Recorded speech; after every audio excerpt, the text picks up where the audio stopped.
यदि आप भारत में रहते हैं तो आप हिंदू संस्कृति के बारे में थोड़ा बहुत जानते ही होंगे, चाहे आप किसी भी धर्म के हों। और आपने हिंदू देवी देवताओं के बारे में सुना होगा। और यदि आप एक हिंदू हैं तो आपको उनके बारे में अवश्य जानना चाहिए। भारत को देवताओं की जन्मभूमि कहा गया है, लेकिन क्या कभी आपने गौर किया है कि जितनी भी देवी देवता हुए हैं उनका जन्म सालासर भारत में ही क्यों हुआ है? उनका निवास स्थान भारत देश को ही माना जाता है। ब्रह्मा, विष्णु, महेश या फिर हिंदू धर्म की कोई भी देवी देवता हो, चाहे उसमें भगवान विष्णु के अवतार श्री राम का अयोध्या में जन्म हो या फिर श्री कृष्ण का मथुरा में जन्म लेना, यहाँ तक कि हनुमान जी और स्वयं परशुराम भगवान ने भी प्राचीन भारत की भूमि पर ही जन्म लिया था।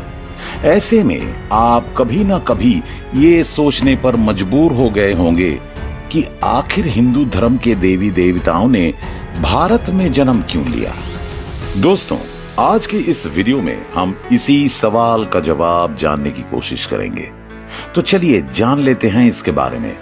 लेकिन हाँ दोस्तों, वीडियो को अंत तक देखते रहिएगा। जिस भारत को हम आज जानते हैं वो भारत एक समय पूरी दुनिया में फैला था। हजारों साल पहले भारत की सीमाएं चारों ओर समुद्र से जाकर मिलती थी। उस समय से भारत नहीं बल्कि जम्बू द्वीप के नाम से जाना जाता था। लेकिन समय के बीतने के साथ साथ जम्बू द्वीप का ये भाग कम होता गया और इसकी सीमा भी सिमटने लगी।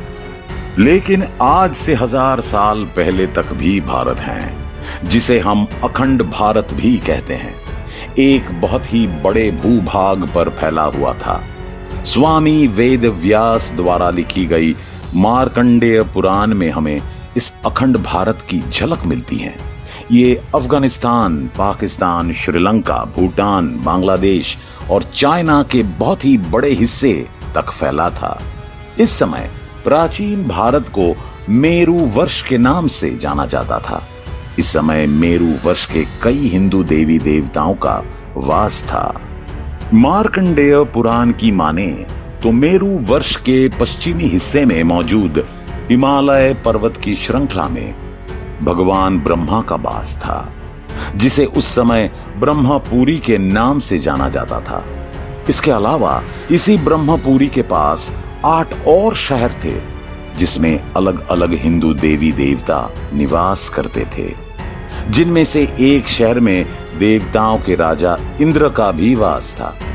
अब जानते हैं कि आखिर मेरु वर्ष को, जिसे एक समय पर आर्यवर्त भी कहा जाता था, उसे भारत का नाम कैसे मिला। कई लोग सोच रहे होंगे कि शायद भगवान श्री राम के भाई भरत के नाम पर हमारे इस देश को भारत वर्ष का नाम मिला था, पर ऐसा नहीं है, क्योंकि वायु पुराण के अनुसार आर्यवर्त पर शासन करने वाले महाराज प्रियव्रत का कोई पुत्र नहीं था। इसलिए उन्होंने अपने सिंहासन के उत्तराधिकारी के रूप में अपनी बेटी के पुत्र को गोद ले लिया था, जिसका नाम केशव था, जो आगे चलकर आर्यवर्त का सम्राट बना। और माना जाता है कि केशव के पुत्र भरत के नाम पर ही देश का नाम भारत पड़ा। इसके कुछ धर्म ग्रंथों में ये भी देखने को मिलता है कि कुरु वंश के राजा दुष्यंत के पुत्र भरत के नाम पर ही हमारे देश का नाम भारत पड़ा। हमारे भारत के इतने समृद्ध इतिहास के दुनिया भर में फैले होने का कारण ही आज हमें हमारी प्राचीन भारत की संस्कृति के निशान और हिंदू धर्म से जुड़े देवी देवताओं के मंदिर पूरी दुनिया में देखने को मिलते हैं। इंडोनेशिया, थाईलैंड जैसे देश में भी एक समय हिंदू धर्म का बोलबाला था, जिसके निशान हमें आज भी इन देशों में मौजूद प्राचीन मंदिरों और यहाँ पर मौजूद भगवान की मूर्तियों के रूप में देखने को मिलते हैं, जिनमें कई मूर्तियां तो कई हजार साल पुरानी हैं। इंडोनेशिया के जावा में मौजूद परमानंद मंदिर इंडोनेशिया के कुछ सबसे बड़े हिंदू मंदिरों में से एक हैं, जहां आज भी ब्रह्मा, विष्णु, महेश जी की मूर्तियों की पूजा की जाती है। यहाँ पर की गई रिसर्च से हमें देखने को मिलता है कि इस मंदिर का निर्माण आज से करीब 1200 साल पहले किया गया था। ये मंदिर इतना प्राचीन है कि इसे यूनेस्को की विश्व धरोहर सूची में शामिल किया गया है। इसके अलावा भी इंडोनेशिया में तमन सरस्वती मंदिर और सिंगी सरी शिव मंदिर मौजूद हैं, जिन्हें आज भी इंडोनेशिया की सरकार ने काफी संभाल कर रखा हुआ है, क्योंकि इंडोनेशिया के लोग इन हिंदू मंदिरों को अपने देश के इतिहास की धरोहर मानते हैं। इसके अलावा अगर आप थाईलैंड के रास्ते चीन को देखेंगे तो आपको समझ आ जाएगा कि थाईलैंड का राष्ट्रीय प्रतीक गरुड़ देवता को बनाया गया है। कुछ समय पहले खुदाई में मेक्सिको में भी भगवान गणेश और महालक्ष्मी जी की प्राचीन मूर्तियां मिली थी, जिससे पता चलता है कि मेक्सिको में भी एक समय हिंदू देवी देवताओं को बड़े पैमाने पर पूजा जाता था। इसके अलावा भी मेक्सिको में ऐसे हजारों प्रमाण हैं जो ये साबित करते हैं कि प्राचीन समय में भारतवर्ष का शासन मेक्सिको तक फैला हुआ था। कुछ इतिहासकार तो ये भी कहते हैं कि मेक्सिको को ये नाम संस्कृत ये शब्द मक्सी का मिला है। इसके अलावा स्पेन में भी हजारों साल पुराना एक मंदिर मौजूद है, जिसमें भगवान विष्णु की मूर्ति मौजूद है। इसके अलावा हिंदू धर्म के प्रमाण हमें रशिया तक फैले देखने को मिलते हैं, क्योंकि कुछ समय पहले रूस के वोल्गा प्रांत में भी हमें भगवान विष्णु के करीब 1200 साल पुरानी कई मूर्तियां मिली थी।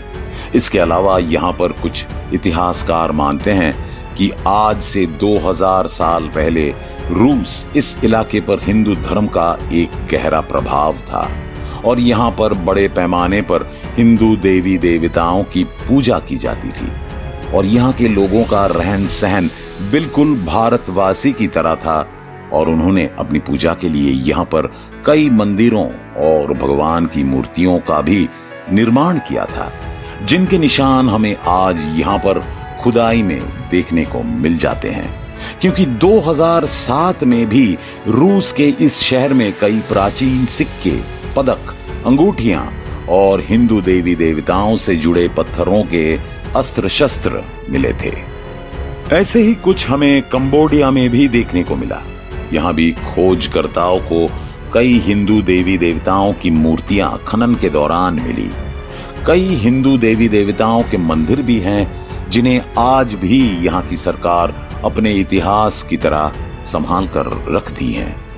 क्योंकि कंबोडिया देश के वासियों का मानना है कि कंबोडिया को बसाने वाले प्राचीन भारत के राजा कंबो महाराज है और उन्हीं के नाम पर इस देश को आगे चलकर कंबोडिया नाम रखा गया।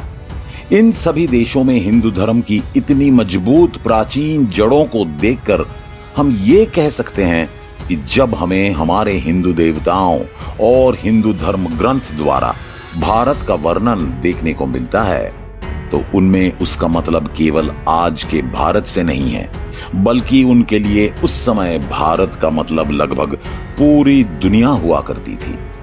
अब आप समझ गए हैं कि आखिर जब कभी हिंदू देवी देवताओं की बात आती है तो उन्हें भारतवर्ष से ही जोड़कर क्यों देखा जाता है।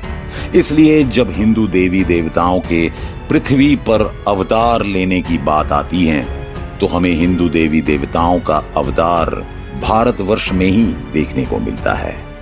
तो दोस्तों, इसके बारे में आप क्या सोचते हैं हमें कमेंट करके बता सकते हैं। अगर आपको वीडियो पसंद आए तो इसे लाइक करें और दूसरों के साथ शेयर करें। अगर आप हमारे चैनल पर नए हैं तो चैनल को सब्सक्राइब करें और उसके पास बेल आइकॉन को भी दबाएं। मिलते हैं अगले वीडियो के साथ। धन्यवाद।